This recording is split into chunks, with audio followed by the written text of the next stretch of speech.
Good morning, good evening, and good. I've just realised I've got screen share on. Good morning, good evening, and wherever you are, good greetings to you all. Just checking I've got my mic on. I have got my mic on. I should have really loaded up all the tabs I wanted to load up first, shouldn't I? What I'll do is just put you on. Starting soon, and then I'll load up some tabs. I assume you can still hear me. Let me know if you can, or if you can't, I'm sure you'll let me know as well. Sunday morning here in the UK. It is the middle of the night. Well, Sunday morning in Texas, I guess, technically as well, but it's 2:30 a.m. in Texas at the minute. Marcos Castellanos is up and rapping. I don't know. What are you up to, Marcos? You're getting plenty done, hopefully. At this late hour for yourself. We've got Foible War Games in the chat as well. We hear you. Excellent stuff. We also have Billy Binks in the chat. It is 7:33 p.m. in Australia. Whichever part of Australia he is in there. Let me just add a few tabs and then I'll be back with you shortly. I also forgot to... Well, I wasn't sure if I was going to stream today or not when I woke up, because yesterday... I'll give you a quick update. Odd Stina S. Siverson, good morning from Norway. Good morning.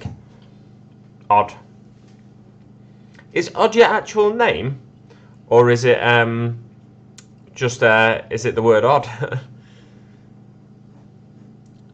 The word odd in English, I'm assuming, well, you said good morning from Norway, so I'm assuming you can speak English. The word odd in English just means strange, doesn't it?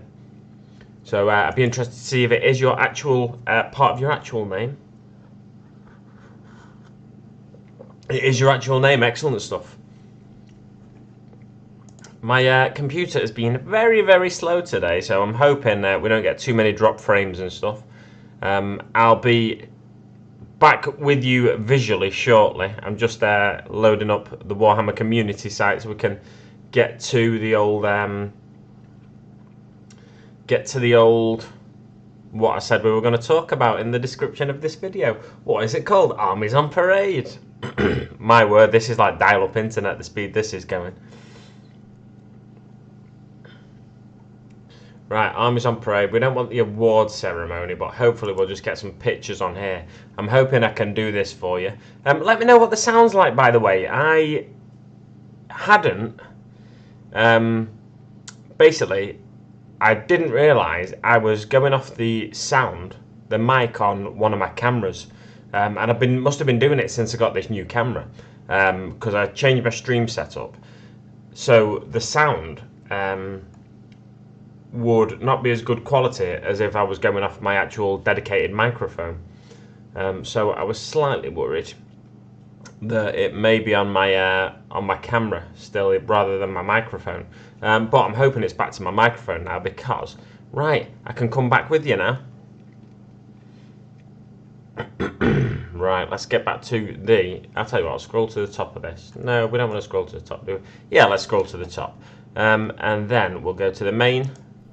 Well, hey, I'm back. We've got Armies on Parade, the award ceremony, which we're not going to touch on the award ceremony too much. I didn't actually watch yesterday because I was out for a walk.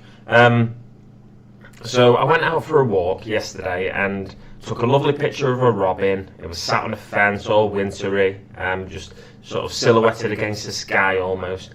And then I'm walking across this dam of a reservoir not far from where I live, really, probably about, within a 10-mile radius of where I live. And yeah, I'm walking across this dam, and then out of nowhere, as I'm looking around at the scenery, this rain gutter comes out of nowhere and takes me out, absolutely wipes me out. I fall, my hands are in my pockets, of course, so I just fall against this wall, and twisted my ankle.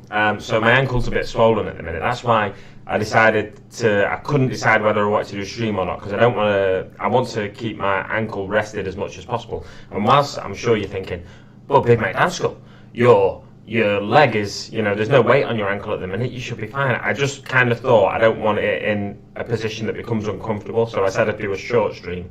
Pardon me, that's disgusting. So I said I'd do a short stream, and yeah, that's what I'm doing. Just a short stream. Probably stream for about an hour today. I should really share this in a couple of places, shouldn't I? So as I'm talking to you, I'll try and keep talking as I share. So twisting my ankle, got back to a friend's place and like took my sock off and my shoe off, and like it's all bulbous on one side. So on one foot it's all bulbous. Like my friend said to me, "Is your ankle? Is it normally like that big and round, or is it like?" And then I took my other sock off and showed them my other ankle, and then they're like, "Whoa!" But it's like it's not the worst sprain I've ever had. Like when I was in high school, I played rugby, and once in rugby training or in a PE lesson or in possibly a rugby match, I can't remember, I jumped for the ball, landed, twisted my ankle, and then I had like 3 days off school, plus then it was the weekend, so basically I had 5 days to rest it.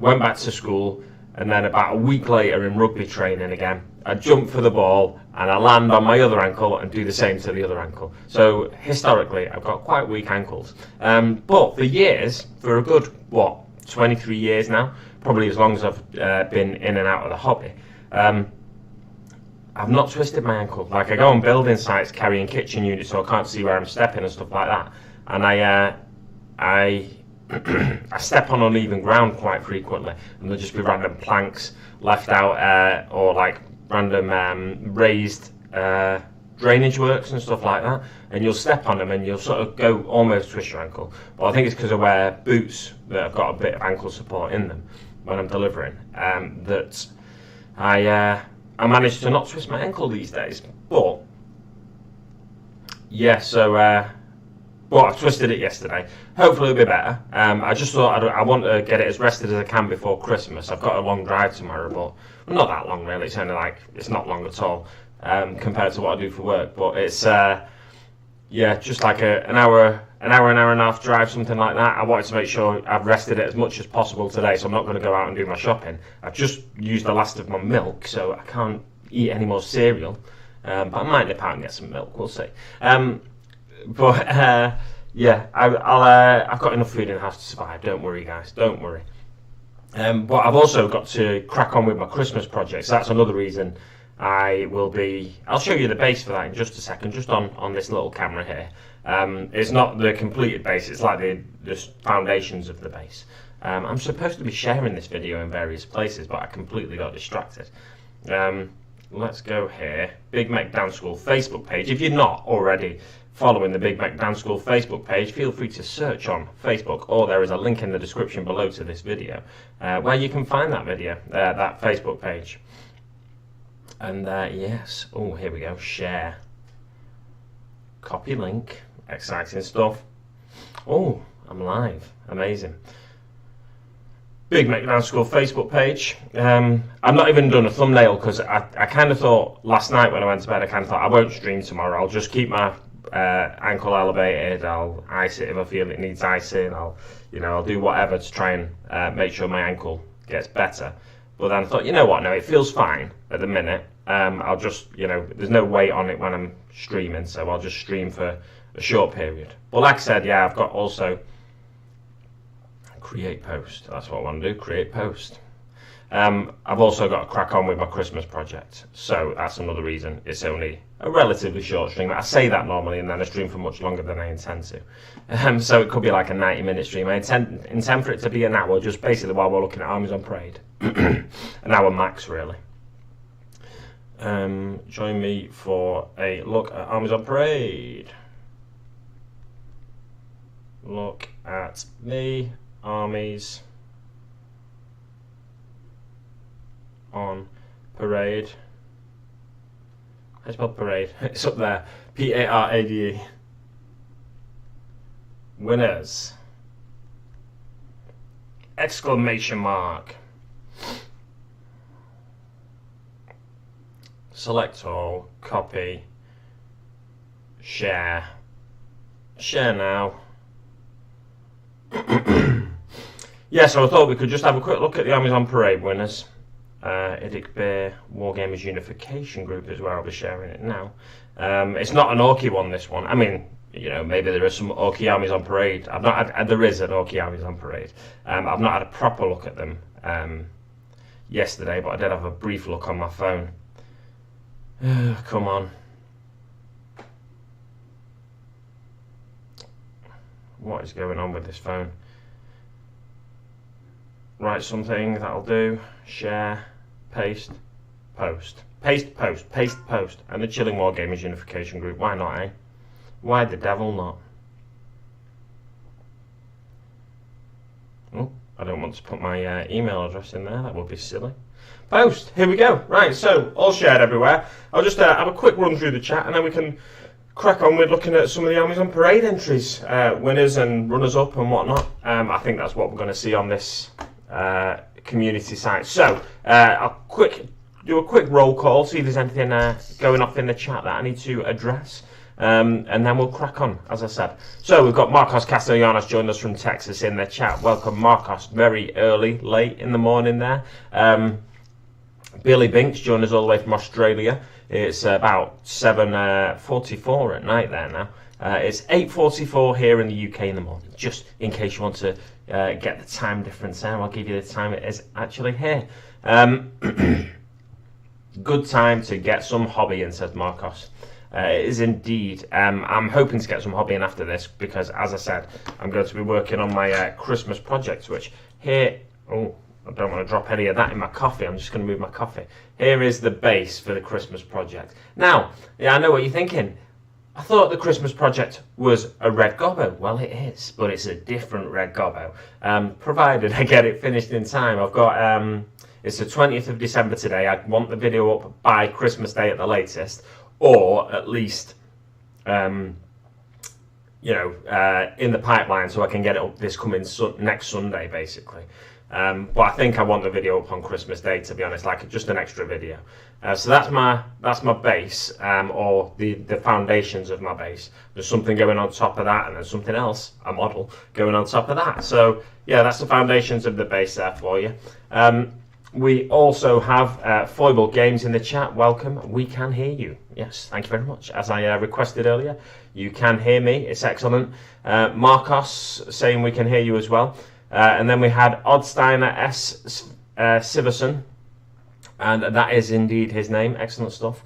Billy Binks, I've already said. Marcos, that's cool. Armies on Parade. Have you already talked about the limited edition Orc model yet? I don't think I have actually, so let me just add another tab to this. I'll go back to the start streaming page and I'll just talk to you whilst I add another tab to this. And then I know I can get to it just going around the community site, but I'd just rather have the tab there ready to go so I can just click over to it. Take a sip of that coffee as well. Gorzog Git Stomper. I can't remember if I have actually spoken about it. Maybe I spoke about it on the Tuesday stream I did this week. Did I do a Tuesday stream this week? I'm pretty sure I did. Excuse me. He's not there. Where is he? I'll just type in Gorzog. I think it's Gorzog, isn't it? I just got a jingle bell sound then. Where did that come from? I have no idea. G-O-R Z-O-G. I've got my caps lock on for some reason. Oh, I know I've got my caps lock on. Because I typed WAR in the chat in capital letters. No search results for Gorzog. Maybe it's not Gorzog. Bear with me, guys. You know how technically inept I can be at times. So I'm sure you're all used to this kind of jiggery-pokery. Warhammer Adventures continue in February. Ooh, that's the kids' Warhammer books. Some people don't like the way this is an Orchid Armies on Parade. Take care of yourself. Oh, I will take care of myself. Thank you very much, Marcos. Thanks for the kind advice. Come on. Where is Gorzog? There he is. Is he called Gorzog? I bet it's called Gorzog and it just for some reason doesn't come up when I search. Gorzag. I misspelt it with one letter. So it's Gorzag Git Stomper, not Gorzog. So we'll have a look at the Armies on Parade and then we'll have a look at Gorzag Git Stomper. Let us continue the stream. I need to go to the main. Hey, we're back. Right, so we've got Armies on parade here. Roll out the Mephiston red carpet. It's a time for an award show. Armies on Parade is our annual celebration of hobbyists from around the globe as they show off their collections. And this year we have almost 1,000 entries. Excellent stuff. We'd like to thank everyone who took part, and we hope the beautiful armies on display inspire the rest of us to join in 2021 for another year of Warhammery goodness. And if you missed the live show, don't forget that you can still catch up on the festivities. Go on, grab yourself an indulgent snack or a coffee and settle in. You've earned it, probably. There we go. So I'm not going to look at the video. I'm just skipping over to the pictures. Let's take a look at Rick Packer, Free Guild of the Hallow Hearth. These pictures aren't the... not that the pictures aren't the best. Nothing wrong with the pictures. Move this base out of the way before I drop it and ruin it. Nothing wrong with the pictures. The pictures are fine. It's just, can we get in any closer on that? Can I maybe take that to another tab? It looks like I can't. Open image in new tab. Let's see if we can get this image any better. New tab. So this is Free Guild of the Hallow Hearth, I think it was. Can I zoom in? Oh, I can zoom in.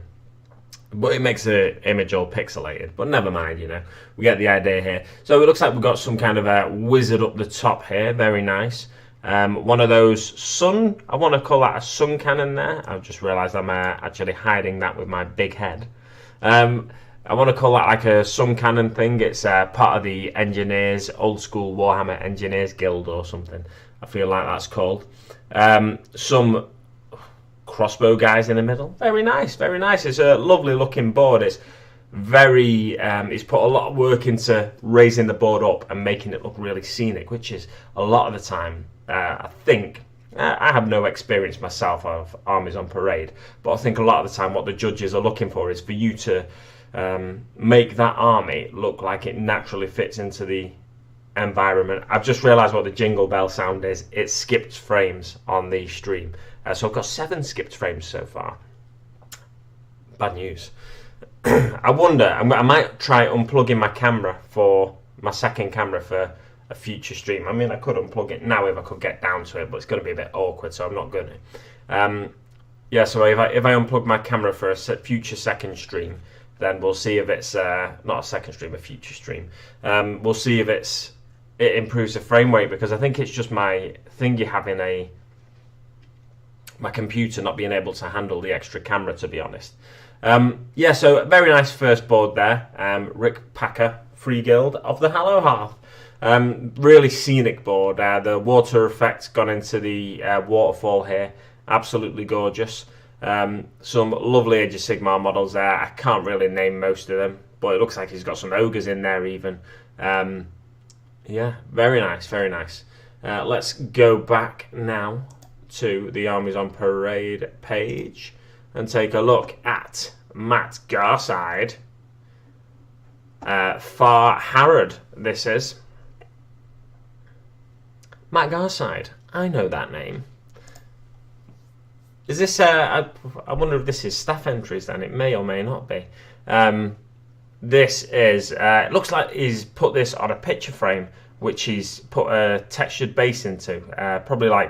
He's probably put some filler section in there, and then he's put it onto, texture paint on the top of it. And then he's put some of the ruined scenery, which is Age of Sigmar scenery. He's put that on top of the board and then sort of blended it all in really nicely. So it just looks like a ruined area of the Lord of the Rings universe. So Far Harrod, Lord of the Rings universe, but he's used scenery kits from other game systems here. The trees, I'm not sure. I don't think they're a Games Workshop product. I think he's either maybe made them himself or they're maybe a third-party company tree there. Really nice. Really nice little board there. Much smaller board than the other one, but it's with Armies on Parade, you're looking to fill a maximum area of a 2x2 board. So it looks really nice. Yeah, Marco's saying he likes the trees as well, which is exciting. Before we get to the awards themselves, let's take a look at some of our what some of our colleagues have been up to. So this is indeed a staff section here. So Matt Garside is a Games Workshop employee. He is the manager of one of my local Games Workshops. So that's why I said I know that name. It's a lovely looking board. It's, like I said, though, it's it looks like it's a fair bit smaller than the 2 foot by 2 foot maximum dimensions. Not that there's anything wrong with that, of course. If you've got, say, a kill team and you want to do Armies on Parade with your kill team, or if you've got like a skirmish force, or if you've got even like a warband from Underworlds. I don't know if you could use an Underworld warband. I imagine you could. I think you can do Blood Bowl and put them onto... My coffee machine's turning off. It just shocked me. No, not mine. I think you can do Blood Bowl entries and stuff, and we'll perhaps see some of them in the future, and some Necromunda gangs and stuff as well. So this board is lovely. Like the amount of work that's gone into it, and what a lot of people do in Armies on Parade is they sink the miniatures into the board, which is what's been done here. So sort of if you turn the board up and look at it at sort of horizon level, if you like, you're barely going to notice. They're going to look like they're actually on the board. So it's a really nice job there on this board. Going on to the next image, if we can. We'll have to come out of this one and then go to the... That's one thing about the community side that I find a little bit irritating. You can click on this image, so the Rick Packer Free Guild of the Hallow Hearth, right? And then you can click to the right and you go to the image next to it. And then if you click to the right again, you'd think it'd just go to the next image, but it doesn't, because it's on the row below. So it doesn't immediately go to the next image there, which is a little bit irritating, I think. But it's not the end of the world. So this is Andrew Long, an Imperial Fists army, by the looks of it. Are they Fists? Oh, let's have a look. Oh no, Ravens of Redemption. They're not Imperial Fists. I thought it was a bit light to be Imperial Fists, but Ravens of Redemption is what this force is called. A lovely lot of Necromunda scenery used in this board to sort of to create a backdrop, but also like a gateway which leads maybe to an underhive or something like that, or maybe they're inside the underhive. It's, like I said, a lot of Necromunda scenery. There's all walkways and panels coming down from the wall section onto the more level section at the bottom. Pipeworks and stuff like that. There's some Primaris in there. There's some non-Primaris in there. He's got some scouts up in the top right corner. We can see just near my head, just here, scouts. And then we've got the Invicta Warsuit dynamically posed on a lovely scenic base there. I scrolled along to the next one there by accident. I forgot I was doing opening a new tab, wasn't I? But we don't need to take a close look at every board, I suppose. So moving on to the next one, we've got Laura Matarosso, or Matarosso rather. This is a... well, it says at the bottom, doesn't it? I need to remember to read the bottom. This is a Fellheath upon Kingsgrave. Interesting name. It sounds a bit like its name is inspired by a city, a city in modern England. Let's open this one in a new tab, because I'm having a little bit of trouble seeing the miniatures on this one. I think it's just because they're quite muted in the paint job. So picking it all out, it gives it that I've forgotten the name. Blanchitsu gives it that sort of Blanchitsu vibe. The muted palette of the board and the miniatures, it really gives it a sort of grimdark sort of feel, which I really like. Used kits from different game systems here. So this is all the Sector Mechanicus scenery, all the walkways and everything here. But it's been mixed in when you get further down. It's been mixed in with wood. Now this wood is from Lord of the Rings game, Battles in Middle-earth, whatever the game system is actually called. And then there's some 40k Bastion-like scenery at the bottom there. They've used the kits in various ways as well. So these silos that we see going up, and the platforms are on top of them, on either side of the back corners especially. There's one turned on its side here and put on the base of the board there, with some pipes coming out the bottom of it into some other plasma reactor pipe. I can't remember what all the names of the various pipes have been called over the years. There's been a few now. And then there's, at the back there's a container, one of the Munitor Army containers, and one side of it has had 3 panels cut out the front, so it looks like a stall, like a vendor's stall that you might find in a gloomy underhive somewhere, something like that. So it's a really well put together board here. Love this board.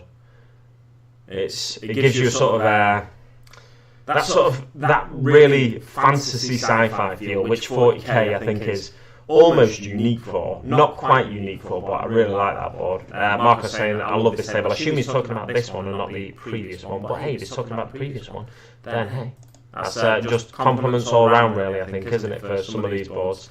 Now this one, Craig Corbin, is a Nighthaunt board. I thought something was going to crash down then, but it didn't, thankfully. So this is a Nighthaunt board. I'll open this in a new tab because I want to... there's a lot less going on in that board. Open a new tab. There's a lot less going on in this board in terms of scenery. But what I do like about it is the smoke effect he's got on the bottom there. And that looks like he's used an actual device that creates that smoke and steam. It could be that he's used a vape and just blown the smoke onto it before he's taken a picture. But the way he's set up the background and everything with a sort of... it's almost like it's floating in space. It looks kind of magical, mythical. Really nice looking board, and the way you use the smoke effect, it's inside the building there as well by the looks of it, the smoke effect. So I wonder if he does have like a smoke generator inside there, dry ice, and it's blowing across the table, spilling. Yeah, it looks like I'm pointing at the screen here instead of using my cursor. What I should do is use my cursor. So you've got the door here, and you can see the smoke effect just inside the door. Then it looks like there's 2 pipes here spewing out the smoke onto the front of the board. And that looked really nice, especially like you could even with a board like this. This is giving me ideas for the future if I did want to do a Armies on Parade board.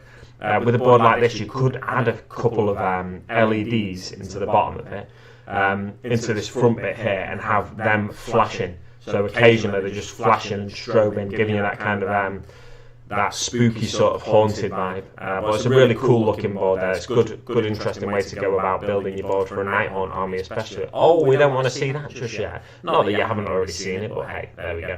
Eddie Eccles, now I've seen him on Warhammer TV before. This is his extremely brightly painted orcs. The Squigtown Scrappers is what he's going with for the name of this board. Some really interesting conversions in here. Just spotted one right in the middle. He's got a fantasy war boss there by the looks of it. Fantasy Age of Sigmar. He's got some of the Sector Mechanica scenery and some of the Necromunda scenery. This tower here is part of the new Necromunda scenery.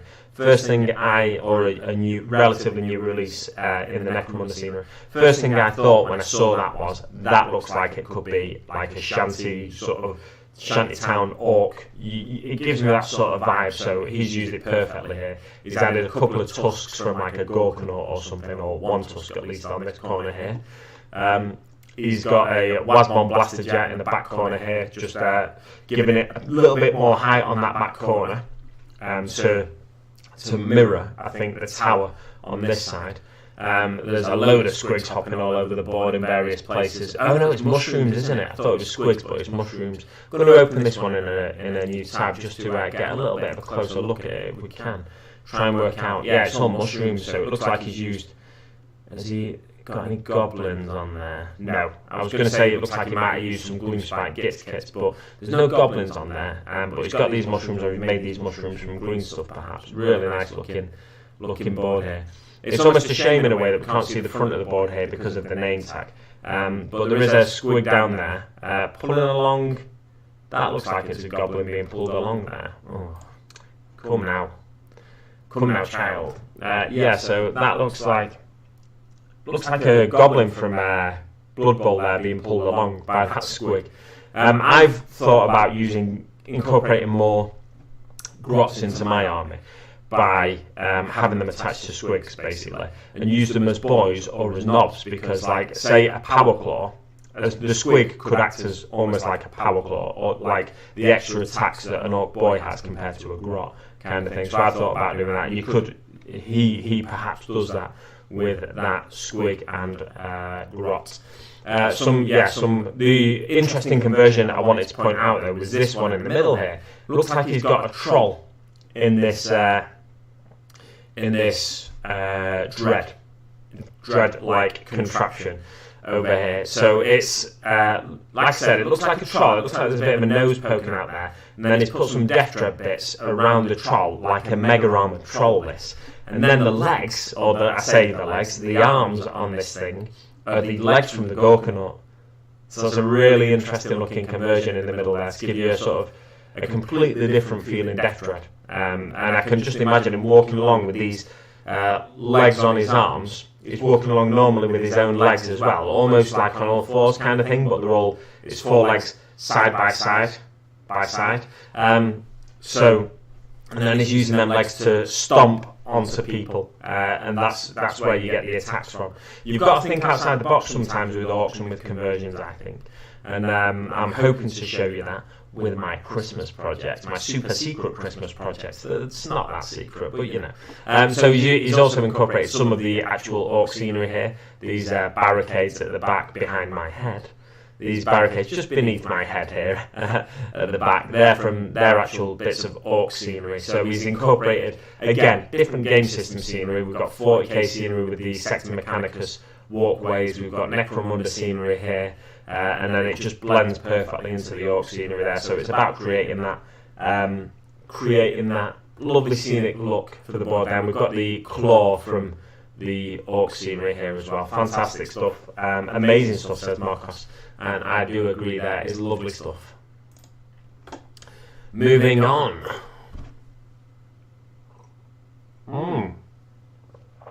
Brian Rago, A Compliments of Faith, the Siege Breakers of Ferren 6. These are interesting. This is a much more almost traditional militaristic colour palette. This we have the earth, which is like brown, and then we go to the military green sort of bastions in the front there, and then it just rises up towards the back. With the Sector Mechanicus scenery, and a lot of people are using the Sector Mechanicus scenery in their boards to give the boards that height at the back. The more height you have towards the back especially, the more miniatures you can fit onto the board. That's the beauty of some of the Sector Mechanicus scenery, and that's what people used to do with like the Age. It's a little bit more difficult to do it in Age of Sigmar probably with an Age of Sigmar board, because there's fewer taller scenery pieces that are built up like gantries. These are almost like shelves in a hobby room. Like you put your shelves up behind your desk kind of thing, and you can put more miniatures on them. Or you get your IKEA Kallax storage units. You've got your standard gloss shelves in there, and then you might put some other clear shelves in there to get more miniatures on display in those things. And that is exactly what this is about, this board. Well, not in universe what it's about, but it's exactly what the way the board's been designed is about. It's about getting more miniatures on display to make it look like an even more impressive force. And it's a mixed Imperium force, this, by the looks of it. So it's got all the Imperial scenery, so they're clearly defending.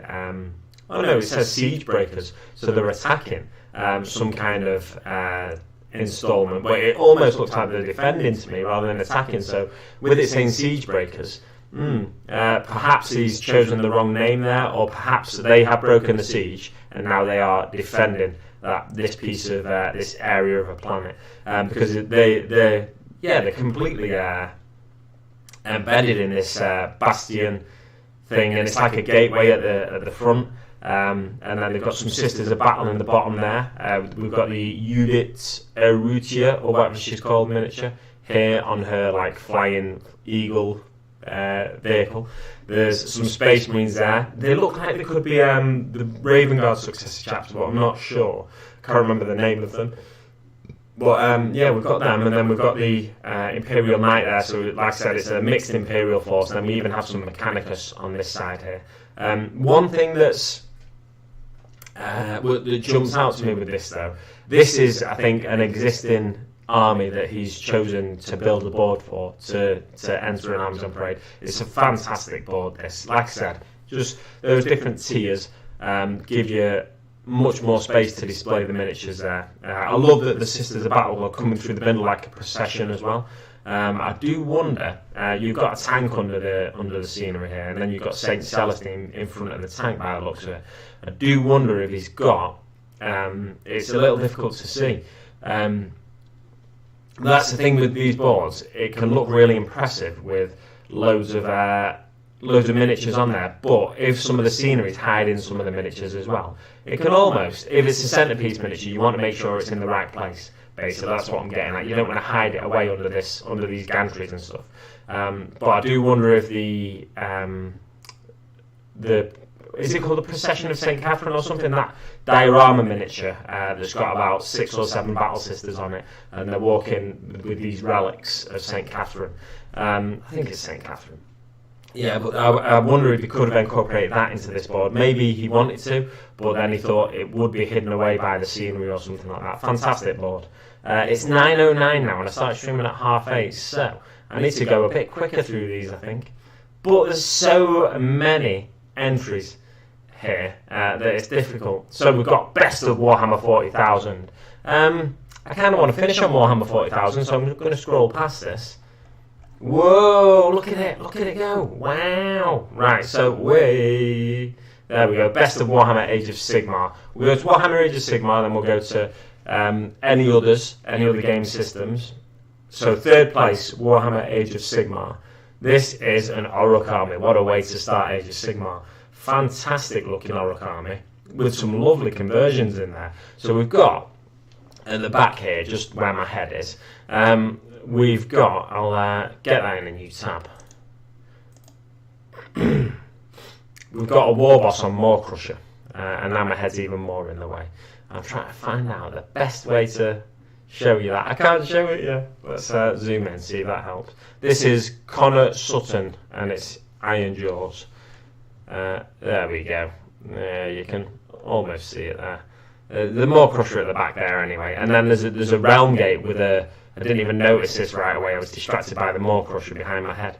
There's a realm gate with an Orruk just jumping out of it. He's jumping through the flames of the realm gate. These mystical flames jumping right through there. I wonder if he's really sanded down that Orruk and stuck it to the scenery there to make it look as if he is emerging, because he's done a really good job of it. And he's changed the paint scheme on the shoulders and the edges of this Orruk that's emerging from the flame. He's made it look like he is literally emerging from the flame. On the blade here especially, it's got a proper orange hue to it, and on the shoulder pads it's like a reddish purplish hue because the flames are reflecting off that blue armour, and on the foot there as well. It's a really good job of making it look like he is actually emerging from another dimension there, which is fantastic. And then we've got a load of these Orruk hard boys. I don't really know what they're called, these Age of Sigmar units. As I stated earlier, I struggle with Age of Sigmar, so that's why I want to finish on 40k, finish on what I know kind of thing. But then we get closer to the front, and this is a really, really nice Maw Crusher conversion. I'm trying to think if he's used any other kits for this, or it's almost like he's built that Maw Crusher himself and used a spare faceplate from a Maw Crusher, because there is an armoured faceplate that comes with the standard Maw Crusher that's behind my head there, the blue fella. There we go. You can just see his face above my head there. Right, so that's the unarmoured faceplate, and then on this guy, it's got like an armoured faceplate, but I think he's added some other additions to that as well from like the Skulls kit. But the way that Maw Crusher's just crawling over the terrain, his arms are all splayed out so you can see his wing skin. Absolutely fantastic. It makes the Maw Crusher model look a lot more dynamic. And yeah, I think that is an actual Maw Crusher wing that you'll see on the other Maw Crusher. If you go to the GW website, the wings are sort of folded in on that, but the way he's built this miniature conversion, I think he's probably put a lot of work into it himself with modelling clay and stuff like that. It gives it such a dynamic pose, like it looks like an actual living beast, whereas the Maw Crusher itself looks a little bit static, considering it's a miniature with such potential power. It does look a little bit static in my view. And then these board riders just charging towards the front of the board there. They look absolutely fantastic. And there's so much momentum at the bottom of this board. It looks like the closer they get to the enemy, which is what you imagine with orcs, what I in particular imagine with orcs. The closer they get to the enemy, the more they start barreling forward, just with the weapons raised, rah, screaming, wah, as they charge forward. And it gives you that real sense of that, like they're just emerging from this warp gate at the back. They're jumping through, getting the bearing momentarily, and then they're like, the enemy's there, charge. So they just go to charge them straight away. With the War Chancellor at the back there, it's like it's right behind my head again, but with the War Chancellor at the back there, I think that's what that model's called. The War Chancellor at the back there, it's like he's doing a magical drumbeat with these bones he's got in his hand to sort of, and then this guy at the back as well, behind the warp gate. It's like they're sort of pushing the boys forward. As soon as they get through, they hear those drums ringing in their ears, bum bum bum bum bum bum, and then they just start moving forward and surging towards the enemy. Looks absolutely fantastic in my opinion, this one. One thing I'd say about realm gates, this isn't a criticism of the board, by the way, this is more a slight criticism of Games Workshop, is they're not very big. So how does this Maw Crusher behind my head, how does that get through that realm gate without breaking it? I kind of like the image of a Maw Crusher sort of squeezing through and cracking the gate as he pushes through it, but then the top of the frame's still there, but it sort of opens a rift in the dimension there. Morning Dan and Marcos rather says Essex boys, welcome Essex boys. Clinton, good morning Essex boys, says Marcos. Yeah, this looks great. This board looks absolutely fantastic. So much momentum towards the front of the board there, and like I said, just the drum beats, I can hear the drum beats almost. So as they emerge through the realm gate, they're just driven forward by the War Chancer and the drummer in the background here, the old school drummer. Fantastic board, that. Love it. Third place that took in the Age of Sigmar category, and it was Connor Sutton. I was going to say Chris Sutton then, but he was a footballer. Iron Jaws. I thought, when I was scrolling down before, the bottom of that Z was hidden, and I thought it said Iron Jaws 7. I was like, why does it call it Iron Jaws 7? But it's Iron Jaws with a Z.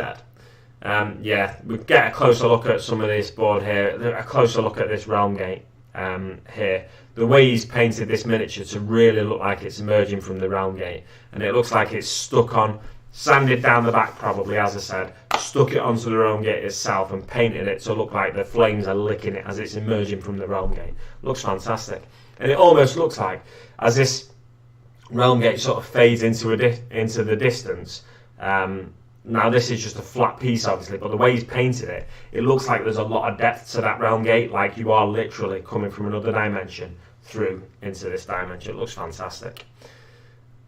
And we've got another like War Chancer like model here, a conversion at the front of him barreling forward with his two skulls raised in the air there, and like I said, so much dynamism. And to an extent, it's just the GW model that's giving it that dynamism. But the way he's positioned them on the board, with all these models running forward at the front of the board, it gives you that sort of surging. You just want to join in with the run and charge the enemy. Fantastic looking board, and the really interesting. I didn't pick up on this until just now.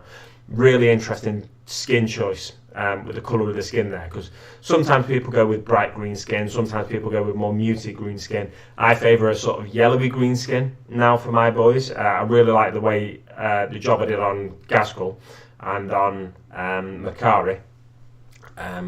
But this sort of blue skin, it almost looks like they're from a cold place. So they're coming, they're emerging onto a cold place. Maybe the story of this board is they've been going to war in another realm, in one of the other realms. Now they're coming through this realm gate because they've heard someone's invaded their realm. So they're re-emerging into this frost-covered land and try to reclaim what was theirs before. And the blue tones on the armour and the sort of really muted sort of blue skin, almost blue skin, looks fantastic.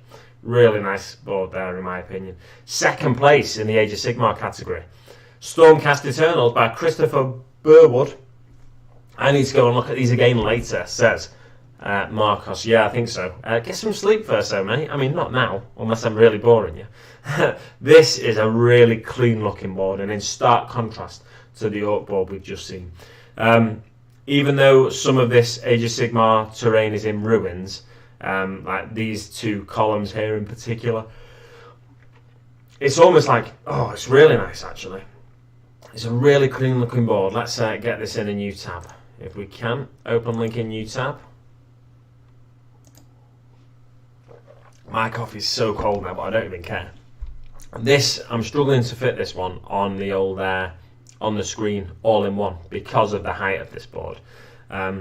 There's just, oh wow, it's fantastic. The way, who did this one? Christopher Burwood, Stormcast Eternals. So the way the hobbyist, try to come up with the best sort of name, the way the entrant has made this scenery look as if it's been carved. So he's taken the Games Workshop scenery, and maybe he's put some expanding foam around it. I'm not too sure, or maybe it's just like Woodland Scenics molds or something like that he's used. The way he's blended it in to look as though all this stonework from the standard GW scenery kits have been carved out of this rock is fantastic. So much work to just make that look seamless. And it's almost like this is like a rocky outcrop almost, but when you go away from the board a little, it gives it that feel that it's these rocks floating in the sky almost, especially with the way this sort of temple in the back of it. It looks magical, it looks mythical. It's fantastic, and Stormcast's used as statues around the outside of this temple as well. I don't think that's standard on the scenery, but it could well be. I'm not too sure. I'm not too familiar with the scenery. This really clean paint job on this dome makes it look like in a fantasy setting, this dome would look like so radiant, so magical, and it really looks fantastic. It's much cleaner up at the top here, up at this part of the temple, and then you get a bit more weathered with these broken pillars here. Columns, pillars, I don't know whether to call them columns or pillars. Is a square shaped thing still a column or a pillar? Well, yeah, the step work just joining these two bits of rock looks fantastic. And you get to the bottom and you see that it's actually on the ground. It's like, oh, I was expecting that to be in the air. But it's really nice looking, really, really nice looking. And again, they're just sort of like, are they defending this temple? I think they are. It seems like they've found a point of power in this realm, and then they want to defend it. This ancient Stormcast temple here looks absolutely gorgeous. This board, fantastic.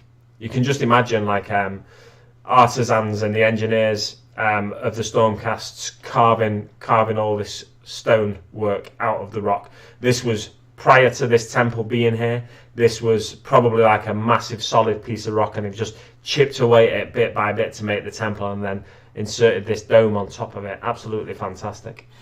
That looks beautiful, says Essex Boys. I need to do an Armies on Parade board sometime. I'd love to see you with an entry of Armies on Parade. I'll go back in a bit to some of the GW staff entries, because there's a lovely looking Orc board that I think you'd appreciate. There's also, I think, in the 40k entries an Orc board that I'll be showing shortly as well. So let's go back now to the first place winner. We'll just have a quick look at the, I'm sure there's going to be some close-up shots here. The paint jobs on these Stormcasts, it's so clean, and it's really fitting with the board. So the Orruk board that we saw previously, it was like a dirty snow, sort of muted green skin, blue-green skin almost, with the blue armour. And then this has got blue armour as well, but it contrasts with the sort of sandstone steps. But the way I'm just blown away by the way it looks like those steps are carved out of that, carved out of the scenery there. Fantastic stuff. But really clean, this board, really clean and nice looking. The bases are perfectly blended as well, the way they've done the tiles on the bases. Bit of earth as well, so it matches the board. Like they're not sunken in to this board, but it's really really nice way of matching the board there. It mirrors the board, I'd say, rather than matches the board. That's probably the best way to describe it. You would do a great Armies on Parade, Clint. Yeah, I totally agree there. I'd love to see Clint do an Armies on Parade entry. And first place. Let's get some coffee. Cold coffee. Drum roll, please. This is Night Haunt by Joan Sitjar, or Sitjar, I imagine. Scrolling down, let's read what it says about it first. This stunningly gloomy collection from Joan Sitjar is all set to claim souls under the full moon with their pale cloaks flowing in the moonlight. Does anyone else feel a little bit chillier after looking at this? I'm getting chills just reading that comment there from the GW team. Really nice backdrop there. Really nice backdrop. Looks like it just sort of fades into the mystic night. That's a nice looking board. They look, just the way the models are painted, they look like they're just emerging from the grave. Like they're just floating there magically, mythically. Mythical, magical. That's all I can say about this board. That's what it looks like. It's used a lot of the Mausoleum kit, the Sigmarite Mausoleum kit. It used to be the Garden of Moor kit. And it just looks like almost like a deserted graveyard. It's a very higgledy-piggledy graveyard, I'd say, though. Something you'd imagine in medieval times or in a fantasy setting like the Age of Sigmar is. Really nice looking board. To be honest, though, I don't think I'd have given this board first place. I wonder if it's more impressive in person. Although I guess they can't see it in person, but they'll have sent them more pictures and stuff. Apologies, my phone's just going off there. I'll just mute that. Everybody's asking me how my ankle is. They're all very concerned for me.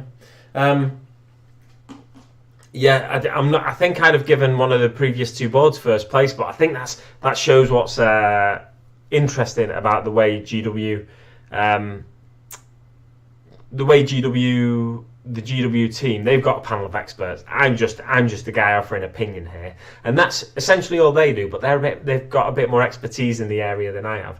There's obviously reasons, so I might be interested to go back and watch the reasons they picked this board.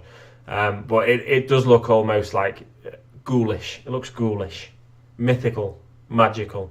And the purple tones as well, like with Night Haunt, so often we've seen like green tones and blue tones, but the purple tones here, it makes it look that much more haunting, I think. Really nice, because it really, although Armies on Parade, you're encouraged to build a board, you can just enter it with an army that fits on a 2x2 space, a 2 foot by 2 foot space. So really, you don't need the board. It's just, I think it really elevates your entry if you have the board. Let's go close up on some of these. We've got the Tomb Banshee Bird here. I can't remember the names of them. I was collecting the magazines for a bit, the Age of Sigmar, Mortal Realms magazines, but I can't remember the names of the miniatures or anything. They're really, oh wow. If you look closely at the way this Knight of Shrouds, maybe, is painted, it's really, it almost looks like, it looks like the light's coming from within it, almost like it's almost made up of like smoky bubbles on the musculature of this Night Haunt horse here. Really interesting painting technique. I wonder if they've selected this one more for, rather than the layout of the board, which looks like a desolate sort of rundown graveyard, if they've selected it more for the paint job on the miniatures. You look at this sword here, the way that's painted, it looks like a proper tarnished sword, but kept well enough that it's, it was once a sword of a great hero, which this, as I said, I think this model is a Knight of Shrouds, but I might be wrong, which this Knight of Shrouds once was a great hero, but fallen to dark forces. But the way the reflections painted on the legs of this horse and everything, the musculature around the shoulder, around the neck, really interesting paint job, that. Proper smooth on the flowing cloaks and stuff as well. Let's have a look what's going on in the chat. So cool. I would love to do a skeleton board graveyard. Yeah, there was a staff entry as well of a Gloomspite Gits board. The staff don't enter, they just do it for fun. But yeah, there was a staff Gloomspite, not Gloomspite Gits. What are they called? Night Haunt board as well.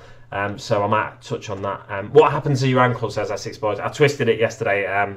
Just like it was doubled in size basically compared to the other one. So I was only going to stream for an hour and try and get my ankle well rested, but it's not like there's any weight on my ankle, so I'll be going for over an hour, as I did not intend. We've only got 2 people viewing at the minute, but that doesn't matter. I am just having a look and sharing my thoughts on these Armies on Parade entries here.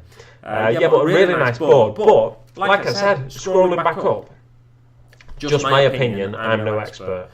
I prefer this Stormcast board to that Nighthaunt board, and I prefer the Orruk board. I think just the amount of momentum they've managed to cram into this Orruk board. Only thing that possibly lets it down slightly is the backdrop. It's just like it looks almost like a sheer cliff backdrop. That's the only thing I think that lets this board down slightly. But when you look at I really find the way they painted the skin in proper muted green tones. I love that. But this guy emerging from the realm gate looks absolutely gorgeous. The way the paint is just the paint on the armour and on the edges of the miniature, they've just changed colour to blend in with the background more, as if the flames sort of lighting him up. It's absolutely gorgeous. But again, looking at the board, you can imagine emerging from the realm gate, coming out, just taking a few steps forward, getting the bearings, hearing the drums ringing in the rears, and then the closer they get to the board, the faster they start running and charging. I love the amount of momentum in this board, and also the conversion in this Maw Crusher is gorgeous as well. So for me, that's probably my winner. Might be a bit biased because I'm an Orc collector, perhaps, but yeah, this board for me is probably my winner, closely followed by the Stormcast board, though, because it's in stark contrast to the Orruk board. It's super clean, this board, with little bits of dirtiness, but not much. But the way, I think the only thing that lets this board down potentially is I feel like this could be, instead of a grassy board at the bottom here, I feel like it could be clouds. Maybe they tried that and maybe they couldn't get a convincing, satisfying enough effect with clouds. The way, if you've ever been to Warhammer World or seen images of it, the way they did the clouds with the Archanaut miniatures. Are they called Archanauts?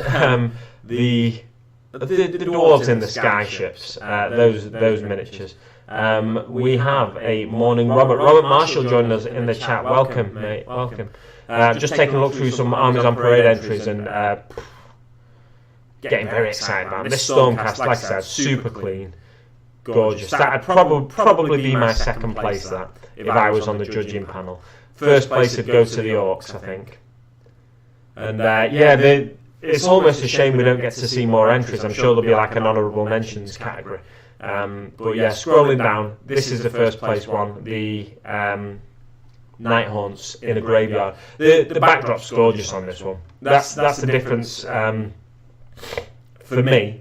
It looks like it fades into the distance, this backdrop, with a moonlit sky, and almost like the moon's almost triggered this awakening of Nighthaunt miniatures somehow. And just the way this guy painted at the front, though, is gorgeous, the way that guy painted. So I think maybe they selected the winner here in this category for the paint job on some of the individual miniatures, because this is absolutely flipping gorgeous, the paint job on,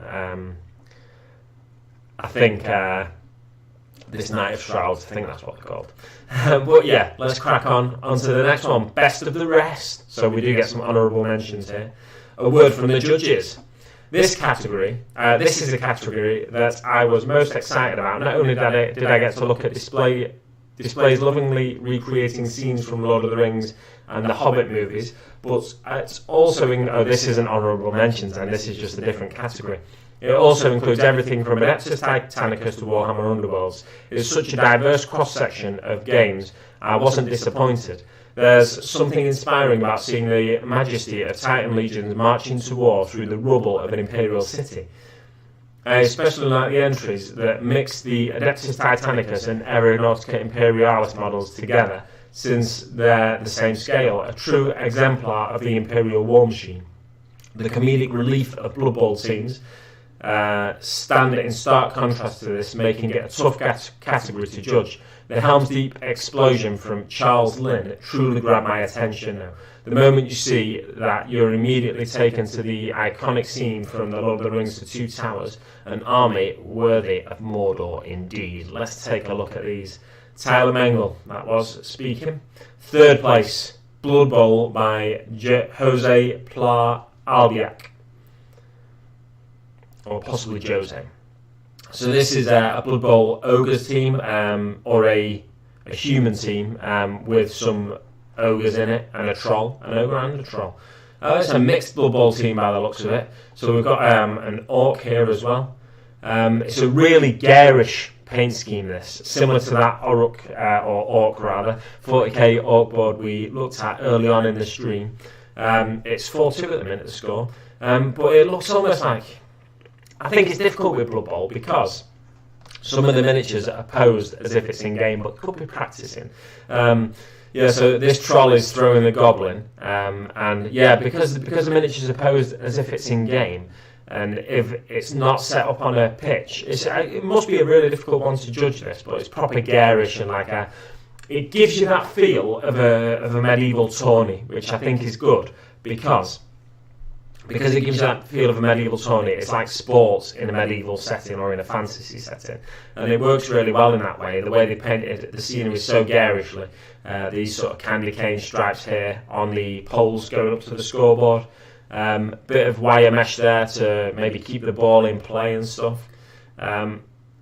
Yes, I don't know. For me, I find it really difficult to judge this category, perhaps, because if we've got a lot of Blood Bowl entries like this, there's a few things in there that are nice little touches, like this set of weights here to get you warmed up before the game. They've included the tokens and stuff here as well, which is interesting. They've included like the whole of the Blood Bowl starter set and a few extra miniatures as well, like the halfling referee here. Interesting. That's all I'll say about that one, because it's. I think it's difficult for me to judge that one. It's a nice board and a lovely little display, but yeah, I'm not quite sure how to judge it. That's why I'm not one of the judges though. And then we get, it lights up. This would look really good in your display cabinet on your shelf when your room's kind of dark. It lights up. It's got these lights here, and when you light it up, it looks completely different. Look at that garish sort of gym setup, shall we say? This warm-up area. You can imagine a structure next to a Blood Bowl pitch, and then you scroll down and you look at it at night. Wow, that looks completely different when it's lit up, because all the miniatures are lit from slightly behind, or the vast majority of the miniatures are lit from slightly behind, and it just takes away all that garishness and gives it an almost computer game-like feel, I feel like. That's a really interesting way of doing that board. Just the fact that it lights up and it completely changes the look of it. All these garish tones become a lot more muted, and it gives you like I said, a gritty computer game feel, and it's completely changed my opinion of that. I feel like I can judge that now. That's a really interesting way of going about painting your board there. Fantastic stuff. Scrolling on to the next one, second place. Who was that, sorry? Jose Pla Albiac. This one is The Battle of Helm's Deep by Charles Lynn. Oh, that is nice. That is nice. The explosion is gorgeous. And like, who was it that said? Tyler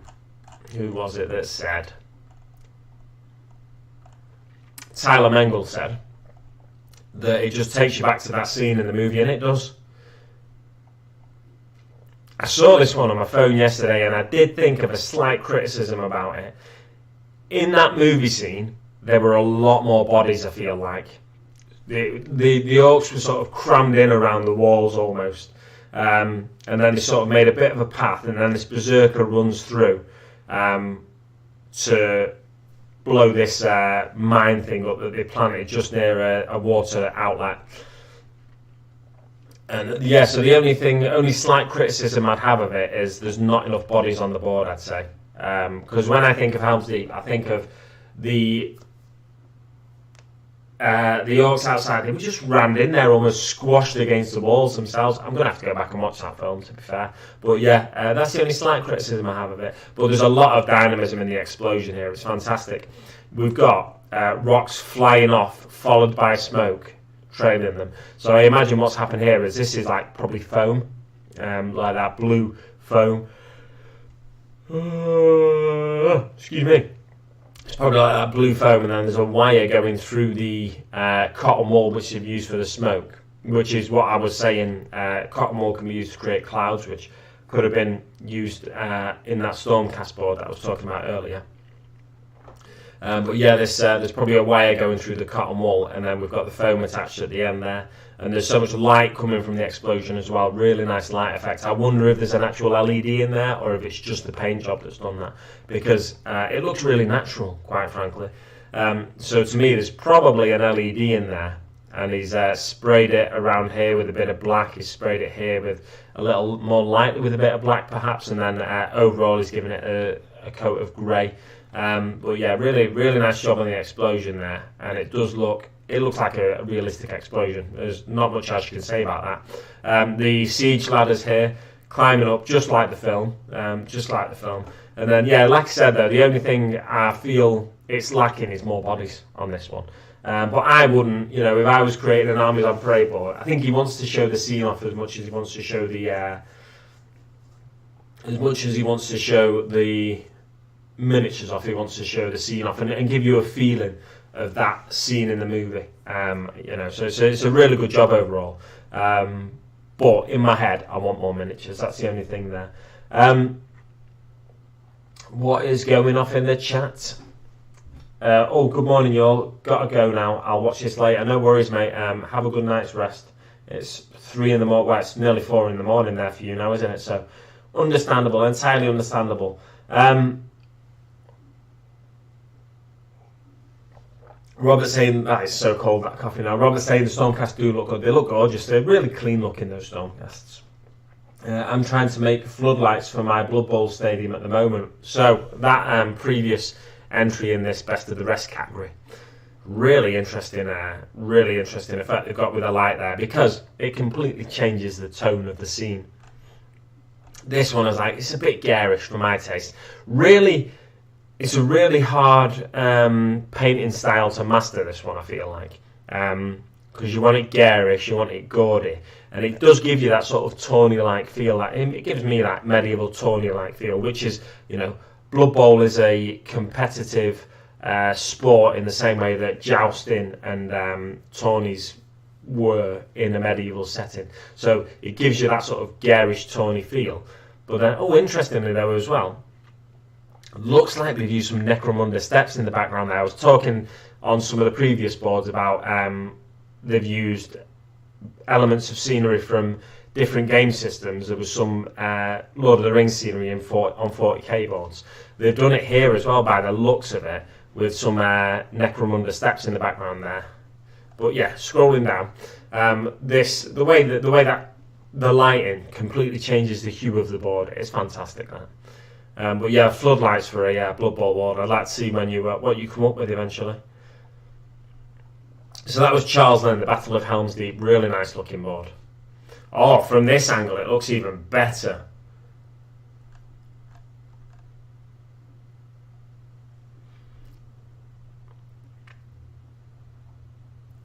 I wonder if this in the background here, I wonder if that's a backdrop, or if it's a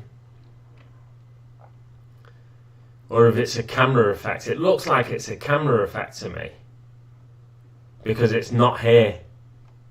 When I say it's not here, it's not behind, in the bit behind. So this bit here, I imagine that's a camera effect, because there's no indication of it here. But it's a really effective camera effect, if it is a camera effect. This ladder here in the foreground, I love that. The explosion's gone off. This siege ladder here is just being shoved over to the side by the explosion. So these orcs on top of it, they're almost done for, these Uruk-hai. Yeah, lovely. It looks like they're bringing in a second mine there though as well. It's like, why do they need that second mine? They've already blown up the main wall.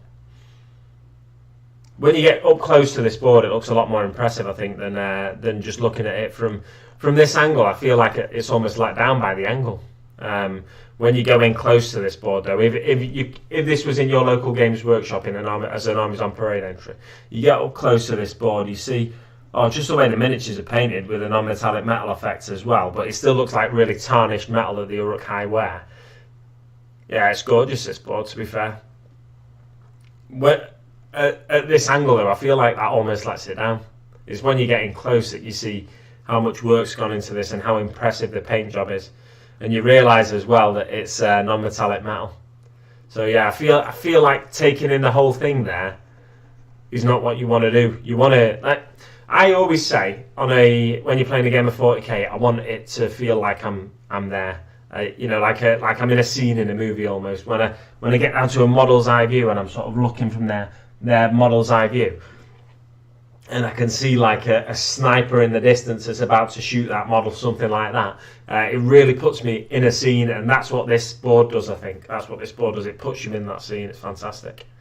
I feel like I was a bit harsh on it now. From the first angle, it doesn't do it, but then you get down in there, in close and personal, and it really puts you in there. It's an excellent board. Halfling Blood Bowl team. It's interesting, this category, though, as well, because, well, we've got picnic gingham pattern here, so I'm going to be interested to see what this one is. This category is interesting because two boards I've been unsure about at first, but then when I've seen other pictures of them, I've been like, wow, that's excellent. So let's see what this Halfling Blood Bowl team is. Nothing captures the spirit of carefree halflings like a team pitch enclosed in a picnic blanket if they could afford some proper helmets. If only they could afford some proper helmets. Nice. So this is like a really fun, quirky entry, this. So they've got the picnic box, which doesn't really hold the team by the looks of it, unless this board lifts up and then they are stored under it. It doesn't really hold the team. But they've created their own Blood Bowl players here. So they've got the tree man in the middle, which is the traditional Blood Bowl tree man, I think. I'm not entirely sure. And then you've got some Kronos hunters or Kurnoth hunters or something incorporated as well to give you a couple of extra players there by the looks of it. And then there's a Dryad, a Sylvaneth miniature here just behind my head, under my head now, incorporated into this Halfling Blood Bowl team. So really nice looking miniatures, well painted as well. This is from Graham Shirley. Going up close to this tree man here. Yeah, it's really nice paint job on these miniatures. The blending on this squirrel that's wrapped around the halfling's head is fantastic. And look at this clock.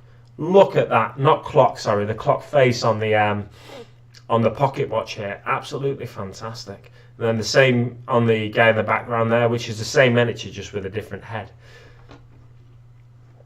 They look like completely different miniatures, don't they? It's only when you look at the pose and you're like, oh, actually, they're the same miniature, aren't they? Just with a different head.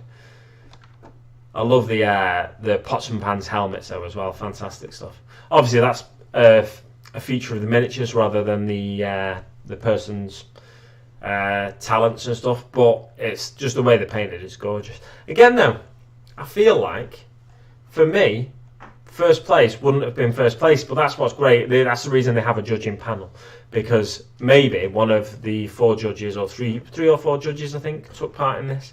Perhaps they would have all picked different ones, but then they came to an agreement that this was the best one for them. And it could be more on painting of the miniatures rather than the quirkiness, the funness of the board. Although it's a fun concept. Halflings love food, picnics, whatnot. So why not store your halflings and display your halflings in a sort of picnic hamper? Pardon me. But yeah, just getting down to a model's eye view on this board really gives you a feeling of the film. I feel like this would have been ahead of the Halfling team for me, and the previous board as well. Just the contrast in having the lights on and having it in a dark room, and then just the garishness of the original scene. It blows my mind that the way they've done that. They've gone for a proper garish paint job, but lighting it differently gives you a really different effect. I really like this board myself, so I probably would have gone for the third place as my winner again. So the Age of Sigmar, I went for the Aurochs, which were third place, and for best of the rest, I've gone for this mixed Blood Bowl scene rather than team. That would have been my winner, which were third place as well. So interesting that the judges have gone for the first places they have, when I've gone for the third places as first places and the second places as the second places still. So we agree on second place. That much is true. Modelling for Advantage. Well, hello there, girls and boys. Well, hello there, Kaiser. How are you doing, sir? I was planning on doing just a quick stream, but I've waffled on and on and on and on. Because I hurt my ankle yesterday. I'm trying to keep it as rested as possible. Not that I've got any weight on it at the minute or anything, but I don't want it at any funny angles whilst I'm streaming. And I tend to move my feet around when I'm streaming under the desk and get them in all sorts of weird positions. So I don't want to put any stress on my ankle, which I may do. So yeah, the Halfling team, really nice, but it wouldn't have been my first place. Well, that's why they have 4 judges, so they can come to some sort of general consensus, I think. Yeah, the way they're painted, though, when you get up close and personal to these Halfling miniatures, the way they're painted is absolutely stunning.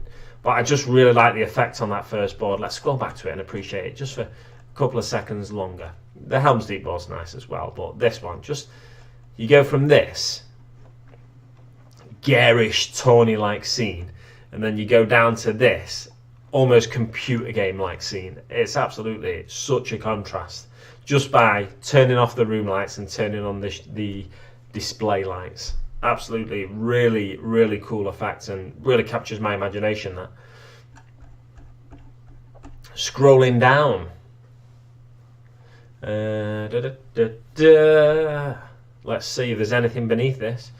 So we had a few entries for Armies on Parade this year that our judges couldn't just hand out 9 awards. Oh, so we had so many entries they couldn't just hand out 9 awards. Here are a few honourable mentions that judges singled out for some awards of their own devising.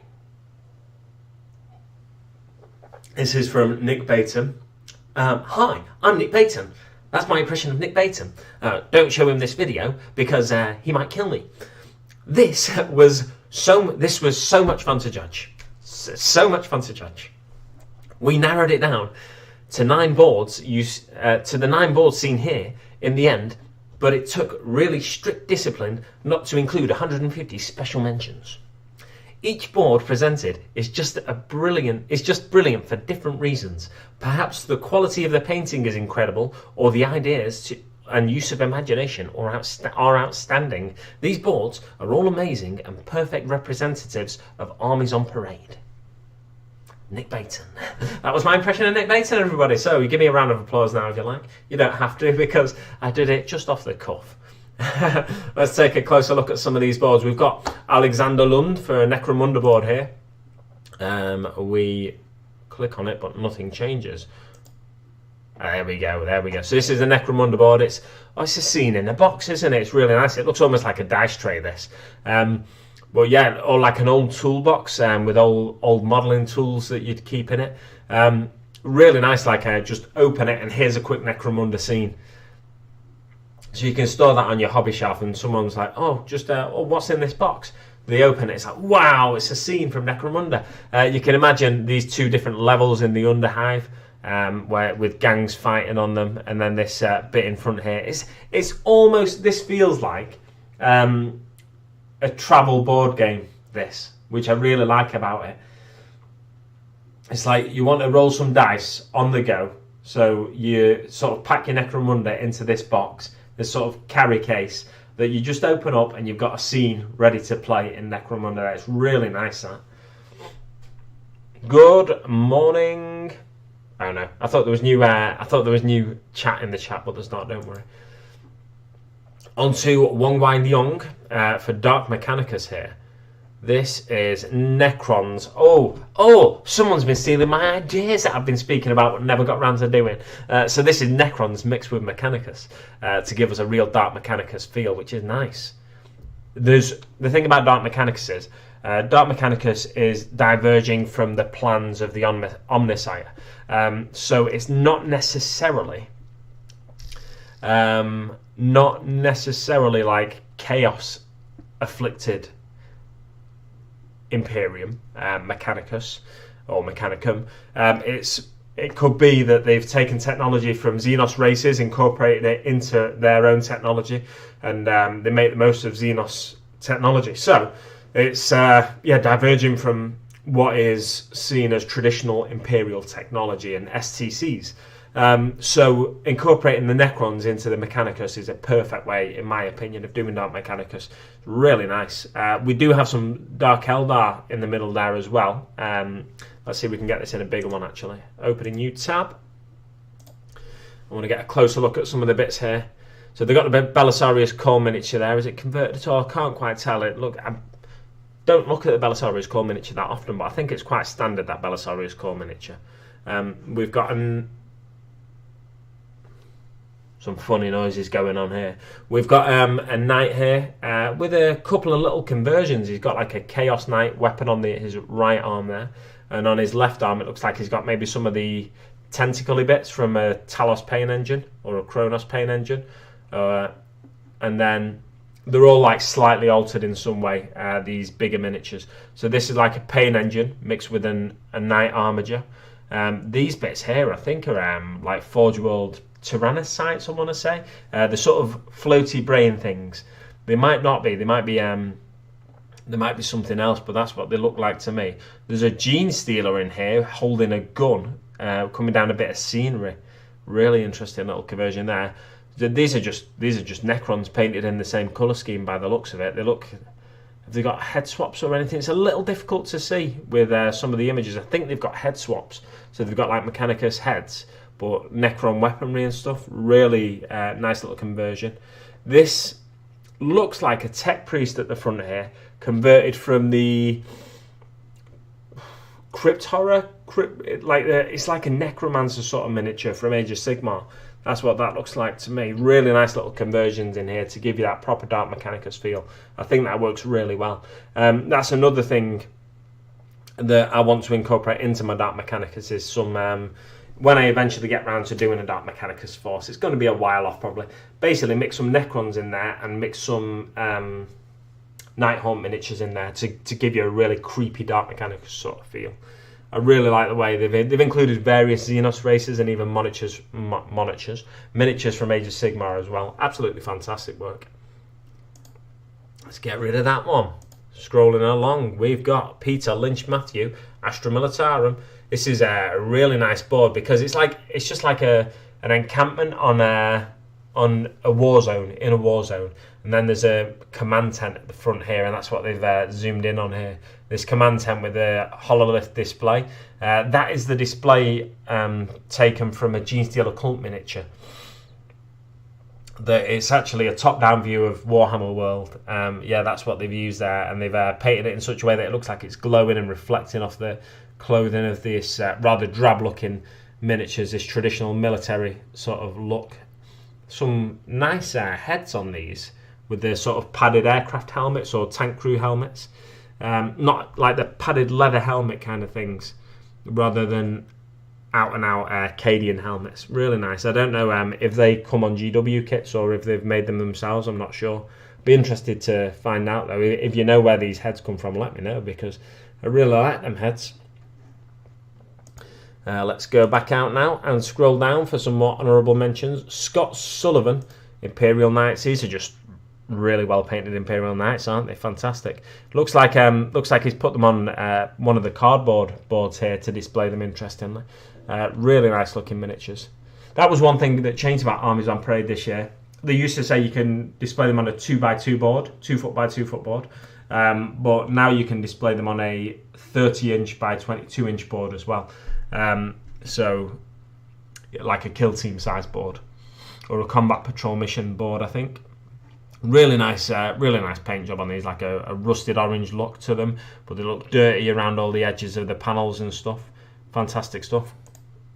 Scooching along, we've got Kit Reich, Legion of Nagash.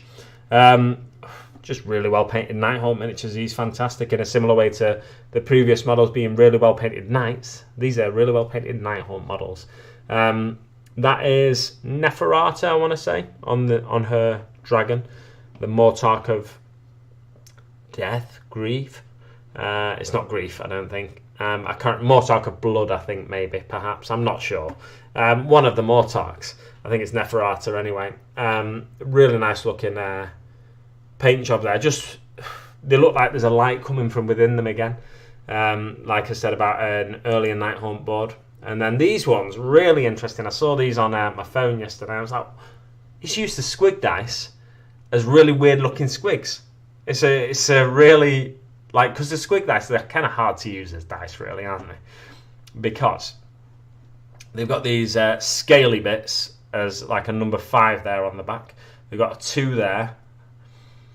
And then some of them, they've got a 1 there. They're just really hard to sort of see what they actually are. But the fact that he's used them as really weird looking cuboid squigs kind of fits in with the whole Nighthaunt look. And there's a nautical Nighthaunt situation going on here.